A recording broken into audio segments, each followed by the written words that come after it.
Praise God. Amen. Isaiah 8, verse 11 to 13. This is what the Lord says to me with his strong hand upon me, warning me not to follow the way of these people. This is what the Lord says to me with his strong hand upon me, warning me not to follow the way of these people. Do not call conspiracy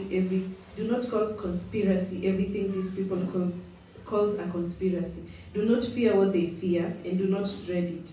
The Lord Almighty is the one you are to regard as holy. He's the one you are to fear. He's the one you are to dread.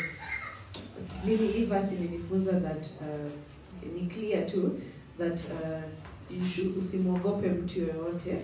The only person you're supposed to fear is the Lord. And pia acha nipa Kiswahili drive sijui na maisha.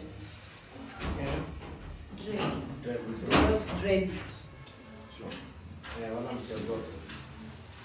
See, inasema he's the one you are to fear, he's the one you are to dread.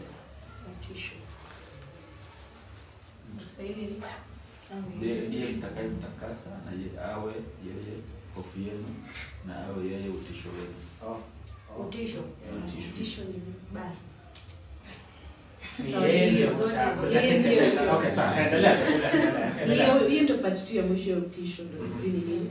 Lakini mimi najua ya kwamba you are not usiogope binadamu yeyote. You should only fear the Lord Almighty. Ni atubarikiwe.